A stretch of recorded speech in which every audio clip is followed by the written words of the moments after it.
Idonido ry'amakuru avuga hirya no hino ku isi. Umugwi ujejwe gutunganya amatora muri Burkina Faso utangaza ko Perezida Roch Marc Christian Kabore yegukanye intsinzi. Mugenzi wacu Diane Nini nahazwe arabandanya ino nkuru. Uyo mu gutunganya amatora muri Burkina Faso seni mu mpfunyapfunyo wemeje ko Perezida Roch Marc Christian Kabore ari ku butegetsi kuva mu 2015 yatsinze ku majwi 57.87 kw'ijana. Akurikirwa na Edi Komboigo, umukandida ava mu mugambwe w'uwahoze ari perezida w'ico gihugu ariwe Blaise Compaoré, yaronse ibice 15.48 kw'ijana. Zéphirin Diabré afatwa nk'ukomeye mu batavuga rumwe na leta muri ico gihugu, yaronse 12.46 kw'ijana nk'uko seni ibandanye ivyerekana mu biharuro yavuze ko ari ivy'imfatakibanza. Amatora rusange muri Burkina Faso yatunganijwe ku munsi wa Mungu yitabiriwe n'abagera ku miliyoni 6,500,000. Ica gatanu c'abanyagihugu baba hanini mu buraruko no mu buseruko ahavugwa injyane z'amoko n'imigwi y'abajihadiste ariko ntibashoboye gutora. Muri rusange abahiganywe bari abakandida 13 barimo Perezida Roch Kabore w'imyaka 63. Niyaramuka arahiye akazoba arahiriye manda yindi ya kabiri y'imyaka 5. Urakoze Diane kuri iyo nkuru. Abakozi bo mu buvuzi muri Cameroon bavuga ko kutabona imiti igabanya ubukare bwa sida ikenewe bishyira mu kaga gakomeye ubuzima bw'abafise ubushobozi bw'umubiri bwo kwirwanako bwagabanutse. Ibindi tubibaze Eugenie Mukankusi. Minisitiri w'ubuzima muri Cameroon avuga ko abantu ibihumbi n'ibihumbi babana n'ubwandu bwa virusi ya sida VIH n'uburwayi bwa sida banze kujya ku bitaro kubera ubwoba bwo kwandura virusi ya corona. Abakozi bo mu buvuzi bavuga ko abo barwayi batabona imiti bagabanyiriza ubukana bwa sida bakeneye kandi ko barimo kwishyira mu kaga gakomeye. Mbere y'umunsi mpuzamahanga wahariwe kuzirikana ku ndwara ya sida uba tariki ya mbere y'ukwezi kwa 12, abakora mu rwego rw'ubuvuzi muri Cameroon barasaba abantu bagendana umugera wa sida kwihutira gufata imiti yabo. Ikindi kibabaje nuko Minisiteri y'Ubuzima muri Cameroon itangaza ko abantu 300,000 bafite umugera wa sida mu gihugu bakeneye imiti igabanya ubukana bwa sida. Abagera muri 60% banze kwegera ibitaro kuva habaye icyorezo cya COVID-19. Abashinzwe ubuvuzi bavuga ko iyo miti idafashwe umubiri ugira intege nke hanyuma izindi ndwara zikuriraho. Kubera izo mpamvu ubu bamwe basanga abarwayi mu rugo babashyiriye imiti izabamaza ukwezi. Cyakora barabashishikariza kujya ku bitaro kugira ngo bahabonere n'izindi serivisi muri iki gihe hitawe cyane ku cyorezo cya COVID-19, bityo abatabishoboye akazaba ari bo bazafashirizwa iwabo mu miryango. Umukuru w'inama nshingamateka ya Amerika Nancy Pelosi yanebaguye ikigongo Perezida Donald Trump yahaye Michael Flynn yigeze kuba umuhanuzi wiwe mu vy'umutekano w'igihugu. Ibindi na mugenzi wacu Diane Nini nahazwe. Mwitangazo Madame Nancy Pelosi yasohoye yavuze ko imbabazi Perezida Donald Trump yahaye Michael Flynn ari ikimenyetso c'uko Trump ashaka gukoresha nabi imisi we ya nyuma ku butegetsi biciye mu guhonyanga amategeko. Kubw'uyo mufasoni Michael Flynn yarabwirijwe kwishura ivyaha vyose bikomeye vyo gushira mu kaga umutekano w'igihugu yagirizwa. Pelosi muri iryo tangazo yabandanije avuga ko ari ngombwa ko bashinga amateka bazokorera mu ngata abahari ubu bashiraho itegeko rikingira demokarasi ya Amerika rikazoshobora gutangira umukuru w'igihugu ari we wese igihe cose yoba ashatse gukoresha ukutariko ubasha afise bwo gutanga imbabazi. Trump ejo kuwa 3 niho yababarira Michael Flynn kuri dosiye y'uruhara Uburusiya bwaba bwaragize mu kwivanga mu matora yo mu 2016. Inshuro zibiri zose aha tuributsa ko Michael Flynn yahoze ari umuhanuzi wa Trump mu vy'umutekano yiyemereye ubwiwe ko yabeshe ibiro bijeje iperereza vya Amerika FBI mu mpfunyapfunyo kubijanye n'ibiyago yagiranye n'uwahoze ari ambasaderi w'Uburusiya muri Amerika ku vyino dosiye yo kwivanga ko Uburusiya mu matora yashikanye Trump ku butegetsi. Hagati aho umuryango wa Michael Flynn wasohoye itangazo ushimira Perezida Donald Trump ko yahaye imbabazi wabo.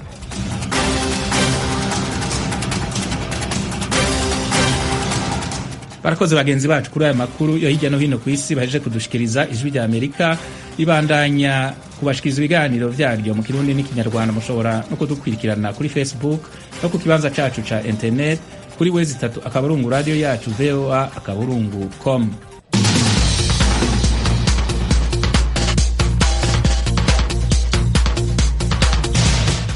Amakuru yo mu karere k'ibiyaga binini. Ishirahamwe ry'abakoresha mu Burundi bakoresha kudaturubika mu gukata umushahara abakozi kubera bashizwe mu kato bivuye ku mugera wa virusi ya corona. Ni mu gihe bamwe mu bakozi biketswe ko ibimenyetso bamwe mu bakoresha babakata amafaranga y'imisi bamaze mu kato. Amashirahamwe y'ubwishingizi abuza abakozi nayo yotegereje gufasha mu kuriha ibipimo n'imiti ya virusi ya corona ku banywanyi bayo. N'inkuru y'ijwi rya Amerika ryifashishije abakunzi bayo, musomerwa na mugenzi wacu Desire Hatungimana ari Kigali mu Rwanda. Bamwe mu baserukiye amashirahamwe y'abakoresha bavuga ko bigoye ko umukoresha yoguma hemba umukozi nko mu gihe yomara imisi 14 mu kato atakiri ku murimo. Abakoresha bakavuga ko amasezerano y'umukozi n'umukoresha atigeze ahinduka ngo ni kubera ikiza ca coronavirus. Gaspar Nzisabira, umunyamabanga mukuru w'ishirahamwe ry'abakoresha mu Burundi, aratahura amakenga y'abo bakoresha, ariko akabona ko igikuru ari umwumvikano hagati y'umukozi n'umukoresha, inama n'umwumvikano bigashigwa imbere. Nk'iyo umukoresha yashizwe mu kato nyene, akato ni Kirundi, ntaje aho abandi bari, si wewe wakishizemo, si umukoresha yakagushizemo, kandi nturwaye kuko ubu komeye ushobora gukora. Mugaba kurinda yuko wohava igihe woba waranduye wohava wanduza abandi. Rero muri ico gihe usanga mu mategeko yacu atategeko atangingo ivuga mwene ivyo bintu. Ico rero duca tugira no kumvisha abakoresha ko bakoresha ubwenge bwabo n'umutima wo kubana n'abakozi, bakumvikana n'abakozi icoshoboka kugira uwo mukozi abeho. Urumva iyo atamushahara aronka bishobora kumugora. Gaspar Nzisabira, umunyamabanga mukuru mw'ishirahamwe ry'abakoresha, atanga umuco w'ingene abakoresha bovyitwaramwo umukozi adahohotewe mu gukatwa umushahara ku mvo zitamuvuyeko. Nk'ico gihe ari mu kato ariko imisi 14, urumva ntari karakorera umukoresha, mugabo umukoresha ashobora kumuhemba agafata iyo minsi nk'uko yoba yari mwikonje, ngiye atarafata irya konje ryo ku mwaka kugira hembwe. Igihe yafashe iryo konje naho nyene barashobora kumvikana, ashobora kugira ati ntiwishibije ku kazi, nshobora kutaguhemba, ni wava muri ako kato kawe uraza ubandanye ukora, canke amuhideni agira ati nzoheza ngo ukate buhoro buhoro. Vyose ni ya nama n'ingingo. Ikindi kibazo cashikirijwe n'abitabiriye iyo nama nuko amashirahamwe y'ubwishingizi mu kuvuza abakozi atigeze ashira mu vyo yishingira ikibazo ca coronavirus. Aha naho Gaspar Nzisabira avuga ko mu bisanzwe ari leta yotegereje gufatwa mu minwe ingwara yose yadutse nk'ikiza, ariko akavuga ko mu gihe leta atamikora kuyifise, amwe mu mashirahamwe y'ubwishingizi yotegerejwe gufasha no gutanga imiti. Urabona covid ije vuba kandi yitwa ko ari caduka. Muri ico gihe leta niyishinzwe, leta igafasha kugira nk'ibiciro kuriha iyo miti, kuriha ikiniki. Mugabo rero tudahendanye ntawoja gusindira leta ngo nifashije, amikoro yayo turayazi. No kuraba neza, hari ibintu vyitwa assurance sociale. Wiswe ko wariwe muri assurance sociale atari commercial, hateye ikiza nk'ico, sinumva ingene woca ugira ngo nibarihe gutya na gutya na gutya, kandi ushobora kubifashamo. Kubona ayo mashirahamwe y'ubwishingizi ataca ashobora gufasha, Gaspar Nzisabira avuga ko ari kubera atunganijwe mu buryo budatomoye. Bamwe bakikika mukiza mu gushinga amashirahamwe kugira ngo bahunga amakori, ariko batariko bakora ivyo bategerezwa gukora mu bwishingizi. Umuntu arasimba ngo ndagize ishirahamwe ryo kuvuza, mugabo akagira liste y'imiti mikazotanga, iryizimvye ntayishiremo. Ugashanga umukoresha nawe yashimye kuja aho hantu abazi ko wewe akoze itegeko. Les organismes d'assurance zirazwi, zirafise vyangombwa zitegerezwa kugira. Hazotandukanywa assurance commerciale zidandaza n'izindi ziri daro sociale zifasha, zidaheza ngo zitanga amakori. Hariho rero ziba zidandaza mugazi kita ko zifasha ziri daro sociale, kugira ntizitange ikori.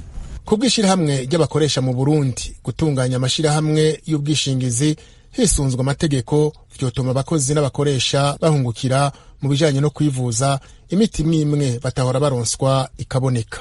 Mu Burundi kandi umuhari w'abakenyezi n'abigeme baranira umutekano mu gihugu watanguje kuri uno wa gatatu isekeza ry'imisi 16 yo kurwanya amabi akorerwa abakenyezi. Muri iryo sekeza bamenyesha ko bazofasha abakenyezi bashikiwe n'ayo mabi na cane cane mu gisata c'ubutungane. Inkuru dushikizwa na Desire Hatungimana ari mu Rwanda. Kuva ku igenekerezo rya 25 z'ukwezi kwa 11 gushika irya 10 ukwezi kwa 12 umunsi wahariwe agateka kazina muntu nisekeza ry'imisi 16 yahariwe kurwanya amabi akorerwa abakenyezi. Umuhari w'abakenyezi n'abigeme baharanira amahoro n'umutekano mu Burundi bifatikanije n'ishirahamwe mpuzamakungu Unifam mu kwitabira ibikorwa bijanye no gutuza ayo mabi. Imakire Hunja arongoye uwo muhari amenyesha ko ico cyaha mu Burundi ataragaseseshwa rumuri, ariko ko kigoye gutuza kuko kenshi gikorwa n'abari bajejwe gukingira abakenyezi nk'abajejwe umutekano n'abarezi mu mashuri. Abona ko ubutungane bw'igenga aribwo bushobora gutuza ko kabi. Mu Burundi rero irisekeza ribaye mu gihe harangwa amabi menshi niho nyangwa ry'agateka kazina muntu muri rusangi, na cyane cyane ku bakenyezi n'abigeme kuva mu mwaka w'intureka yo mu 2015. Abakenyezi n'abigeme barafashwe ku nguvu, baricwa bunyamaswa, baranyuruzwa, baromogwa mu gihugu, abandi baricirwa ko abagabo n'abana, barahohoterwa, abandi barafungirwa ubusa. Nta matohoza akwiye akogwa ngo hagire icyo ashikako kubera ubutungane bw'i Burundi butigenga. Ivyo rero bituma tudashobora kumenya neza ibitigira ivyo bakorerwa ayo mabi atandukanye muri iki gihe kubera kudahana. Umuhari w'abakenyezi n'abigeme baharanira amahoro n'umutekano mu Burundi urashimira cyane amashirahamwe yo mu gihugu adaharanira inyungu za politiki, na cyane cyane ay'abakenyezi badahengeshanya kurwana ayo mabi no gufata mu mugongo abahohotewe. Ku bijanye n'ubutungane bw'igenga, Ahmed Niyongere, umwe mu bashingwamanza baburanira abakorewe amabi mu Burundi muri sentare mpuzamakungu mpanavyaha CPI, amenyesha ko amadosiye arenga 2,000 bashikirije iyo sentare harimwo n'abakenyezi bakorewe amabi. Nk'abashingwamanza twaratanze amadosiye arenga 2,000 muri sentare mpuzamakungu mpanavyaha. Muri ayo madosiye harimwo amadosiye ajanye n'ikubagurwa, gufata ku nguvu abakenyezi n'abigeme. Rero ubu unye murazi yuko umushikirizamanza wa sentare mpuzamakungu mpanavyaha ariko agira amatohoza nyezina, amatohoza kugira arabe neza ivyo twamushikirije yuko bikwiye, ivyo twamuhaye yuko bishobora kuba ari ivyemezo bifashe, akagira amatohoza yiwe mu kuraba ivyo bintu, mu kubaza abahohotewe, mu kubaza nk'ivyabona ingene bahohotera canke bakubagura abantu mu nzego z'igipolisi canke ahantu hose bagiye barakubagura. Turavye neza ingene amatohoza ariko arakogwa, turashimishwa cyane n'urugero amatohoza agezeko. Ahmed Niyongere aramenyesha abo bakorewe amabi n'imiryango yabo ko abo bakoze ivyo vyaha ataho bazohungira ubutungane. Iki naco nuko twobwira abariko bakora ivyaha cyane cyane ivyaha vyo kubagura abakenyezi n'abigeme yuko atakibanza bagifise mu kinjana ca 21. Nta na hamwe bazokwinyegeza kuko iyi si ubu yarabaye ntoyi, bose bariko baragwanya ivyaha nk'ivyo. Iki naco nuko twosaba abakubaguwe imiryango yabo yuko botekana, bakizera, bakagira icizere ku butungane mpuzamakungu, bakarindira kuko ikizokurikira amatohoza ariho azoba ari gutanga imitahe ku bakoze ivyo vyaha hama bakurikirana. Imakire Hunja asaba abantu bo mico itandukanye gufasha gutuza ico caha. Kurwanya rero ayo mabi ni igikorwa ca twese ndetse n'amakungu. Duhamagariye rero abategetsi b'igihugu, abakozi b'Imana, amashirahamwe adaharanira inyungu za politiki, abikorera utwabo, abajejwe indero y'abana mu mashuri, abajejwe amagara y'abantu, abamenyesha amakuru n'amashirahamwe mpuzamakungu gushira hamwe inguvu kugira ngo turwanye ayo mabi akorerwa abakenyezi n'abigeme, kuko nta kazoza keza ku Burundi kazobaho mu gihe umurundikazi agikorerwa ayo mabi. Muri uwo muhari w'abakenyezi baharanira amahoro n'umutekano mu Burundi bamenyesheje ijwi rya Amerika ko muri ino sekeza ry'iminsi 16 hari bamwe muri aba bakenyezi bakorewe amabi bazononswa udutahe tw'ukiteza imbere kubera uburyo buke bafise. Bamenyesha ko bazobandanya badodora hirya no hino kugira abafashwa biyongere. Umushikiranganje wo gufatana mu nda n'iterambere ridakumira mu Burundi Imerde Sabushimike mu itangazo yasohoye kuri uno wa gatatu amenyesha ko muri rino sekeza ry'iminsi 16 arakaryo ko kwifatanya n'abakenyezi bahohotewe bigatuma ataco bashobora kwimarira mu iterambere ry'imiryango yabo. Umushikiranganje Sabushimike muri iryo tangazo amenyesha kandi ko iki gihe kigeze Burundi buriko burakora ibishoboka vyose mu ntumbero yo gukinga ko karanda mu gufasha abahuye n'ivyo vyago babicishije mu gucigikira bimwe biboneka ibigo bijejwe gufasha abahohotewe. Umushikiranganje Mede Sabushimike yaciye aboneraho kumenyesha ko igikorwa cyo gutanguza ku mugaragaro iryo sekeza ry'iminsi 16 kizobera ku mugwa mukuru w'intara ya Muramvya kuri uno wa gatanu igenekezo rya 27. Desire Atungimana, Kigali, Ijwi rya Amerika. Tugushimire Desire. Mu Rwanda ibiro vy'umushikirizamanza w'igihugu bisaba ko urubanza rwa Paul Rusesabagina na bagenzi biwe 17 wohuzwa hamwe n'urwa Major Calixte Nsabimana bakunda kwita Sankara na Kapitene Sengimana. Ni mu rwego rwihariye rwa sentare nkuru mu Rwanda ruburanisha ibyaha byo ku rwego mpuzamakungu n'ivy'iterabwoba. Ibiro vy'umushikiriza manza vyumvikanisha ko bisanga abagirizwa bose uko ari 20 bahurira ku vyaha bisa vy'iterabwoba bikekwa ko bakoreye mu mugwi w'iterabwoba MRCD FLN. Eric Bagirugusa yakurikiranye inkuru ari Kigali. Ubushinjacyaha busobanurira urukiko ubusabe bwabo bwo guhuza izo manza bwavuze ko hari dosiye y'abandi bantu 18 barangajwe imbere na bwana Paul Rusesabagina baregwa ibyaha by'iterabwoba bakekwa ko bakoze bari mu mutwe w'iterabwoba MRCD FLN Rusesabagina yayoboraga. Umushinjacyaha bwana Bonaventure Rubegwa yabwiye umucamanza mu rugereko rwihariye rw'urukiko rukuru ruburanisha ibyaha byo ku rwego mpuzamahanga n'iby'iterabwoba ko abo bantu bose bakurikiranyweho ibyaha bimwe, maze asaba ko mu migendekere myiza y'uru byaba byiza ko bahurizwa hamwe. Umushinjacyaha yasabye ko urukiko rwashingira ku mategeko aruha ububasha rugasuzuma niba koko dosiye z'abantu 20 zifitanye isano rukazazihuza. Umushinjacyaha arasaba ko urukiko rwazatanga ubutabera buboneye rwirinda ko hazabaho ukuvuguruzanya kw'ibyemezo rwazafata ku byaha bisa mu manza zitandukanye. Yibukije ko yaba Major Calixte Nsabimana bakunze kwita Sankara ndetse na Kapiteni Herman Nsengimana bombi babayeho abavugizi b'umutwe wa FLN witwara gisirikare ushamikiye ku mpuzamashyaka ya MRCD. Major Nsabimana abajijwe icyo avuga ku busabe bw'ubushinjacyaha yabwiye urukiko ko asanga bufite ishingiro na cyane ko kwikubitiro yari yasabye ko bamuhuza na bwana Paul Rusesabagina yita shebuja. Gusa yabwiye urukiko ko ku bandi bari abasirikare mu mutwe wa FLN abafiteho urujijo kuko atabazi mu mazina yabo yewe n'inshingano bari bafite muri uwo mutwe, ariko agasanga ibyo bitabuza urukiko guhuza abaregwa bose bakaburana ari 20. Yagize ati ni byiza kuduhuza cyane cyane wari perezida wacu Paul Rusesabagina tukazabisubiramo kimwe ku kindi uko byagenze. Ati hari abanyumvaga ku maradiyo bakagira ngo ni nge wari umutware wabo kandi nari umuvugizi wa FLN. Maître Moise Nkunda barashumwunganira mu mategeko yabwiye umucamanza ko ubusabe bw'ubushinjacyaha nta kibazo babufiteho. Yasabye urukiko kuzabusuzuma mu bushishozi bwarwo rukazakurikiza ibyo amategeko ateganya. Naho kubireba Kapiteni Herman Nsengimana nawe wari wasimbuye Sankara ku buvugizi bw'umutwe wa FLN yabwiye urukiko ko atazi impamvu izimanza zisabirwa kuzihuza. Yavuze ko ifatirwa muri Repubulika ya Demokarasi ya Kongo yafatanywe n'abandi bantu barenga 300 babajyana Mutobo mu Rwanda mu kigo cyagenewe gusubiza mu buzima bari basanzwe ari abasirikare.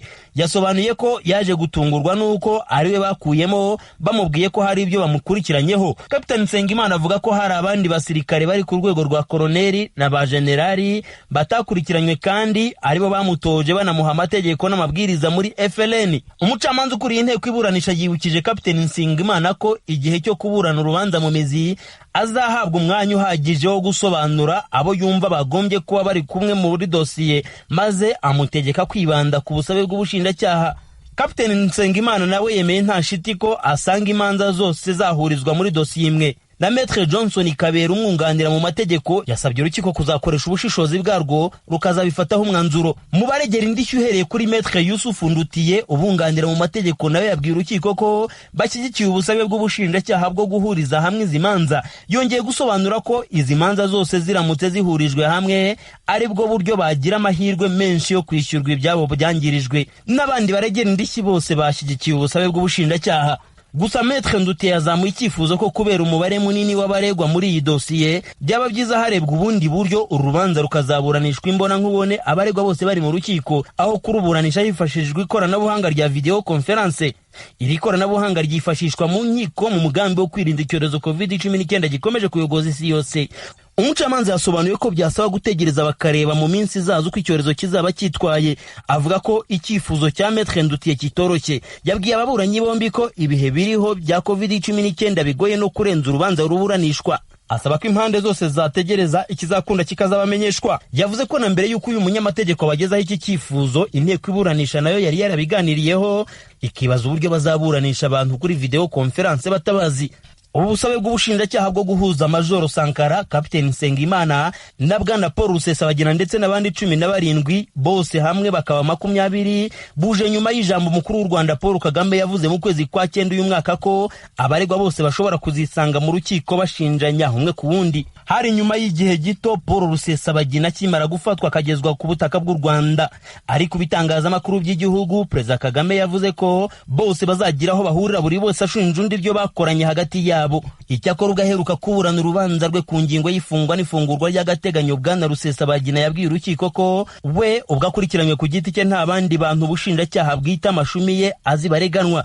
Abaregwa bose uko ari 20 basabirwa guhurizwa muri dosiye imwe bararerwa ibyaha by'iterabwoba bishingiye ku bikorwa by'umutwe witwara gisirikare wa FLN. Uyu mutwe mu myaka 2018-2019 wigambye ko ari wo wagabaga ibitero mu bice bitandukanye by'amajyepfo n'uburengerazuba bw'u Rwanda. Ni ibitero byahitanye bamwe bigakomereza abandi biratwika biranasahura. Umucamanza yanzuye ko azafata icyemezo ku itariki 3 z'ukwezi kwa 12 uyu mwaka. Majoro Sankara na Kapiteni Nsengimana bo barangije guhurizwa muri dosiye imwe. Bagira ubusajwi rya Nyanza mu majyepfo y'u Rwanda. Urakoze Eric. Diego Maradona yahoze ari umukinyi rurangiranwa ku isi w'umupira w'amaguru akomoka mu gihugu ca Argentine yitavye Imana ejo kuwa gatatu afise imyaka 60 y'amavuko. Yahitanywe n'indwara y'umutima imuhiriwe ku nkengera z'umugwa mukuru wa Argentine Buenos Aires. Twavuganye na Steve Derrick Ndizeye umumenyesha makuru mu Burundi akurikiranira hafi inkino akongera akaba ari umufana akomeye wa Maradona ba mu gihugu c'Ubusweda. Atangura avuga uko yakira urupfu rwa Maradona. Urupfu rwa Diego Armando Maradona ni urupfu rwababaje umuntu wese ashobora kuba akunda umupira w'amaguru canke afise igice cy'ubuzima bwiwe mu bijyanye n'umupira w'amaguru. Nanje ndi umwe muri abo yababajwe cyane n'urupfu rw'uyu mukinyi yabaye rurangiranwa. Ndibaza yuko uyu munsi uwovuga yuko ari mu bakinyi batatu ba mbere ku isi yose umupira w'amaguru wagize ntiyoba yihenze, kuko gushika ubu hari abavuga ko ari uwa mbere, abandi nabo bakavuga ko ari uwa kabiri bamugeranya n'igihangange cy'umunyabrazil Pele.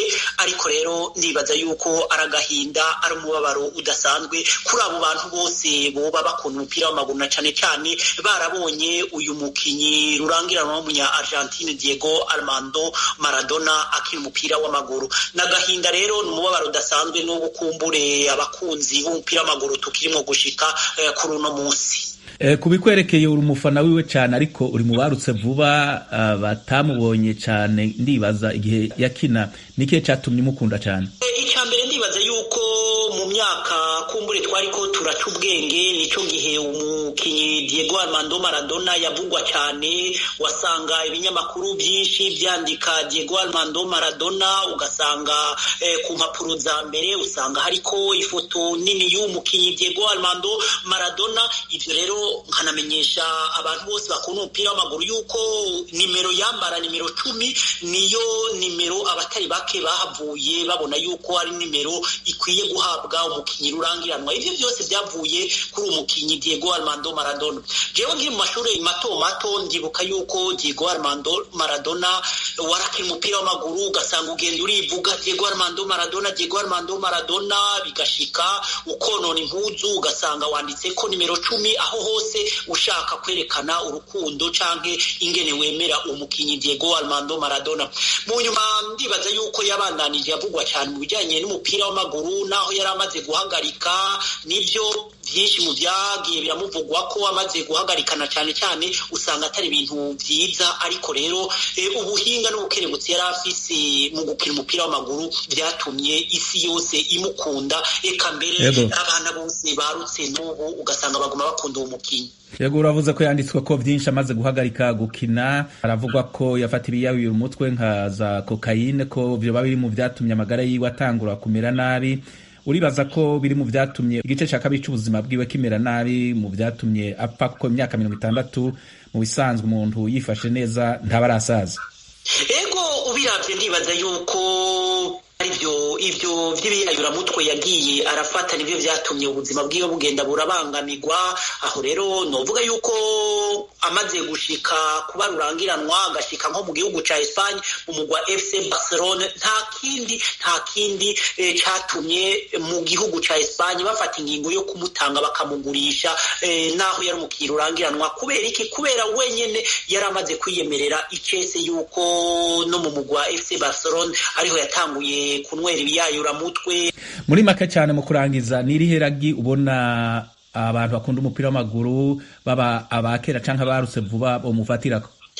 Icyambere ndibaza yuko icyo twofatira kuri Diego Armando Maradona nuko yari umuntu azi, kuko akiri muto, akiri mu myaka 16 17 yariyemereye wenyene yuko yifuza kuzoba umukinyi rurangiranwa, kuzotwara igikombe cy'isi yose ari kumwe mu guseruka igihugu wa Argentine. Ivyo rero ntiyari yibaza yuko azobishikako, ariko yaravuga yuko afise iyo indoto rero yahavuye ayishitsa, ivyo yifuza byose arabishikako. Hanyuma ikindi naco nibaza nuko iragi adusigiye nuko yari umuntu afise ubuntu budasanzwe, yari umuntu yerekana urukundo rudasanzwe, mbere no kuri generation shasha canke urunganywe rushasha yari umuntu yakomeje kubereka yuko ari kumwe nabo, abakunda kandi ashigikira abo bakinyi bakiri bato. Hanyuma ikindi naco nuko ari iragi yuko twomenya yuko byinshi bihari muri ino si, hari bishobora kutwicira ubuzima,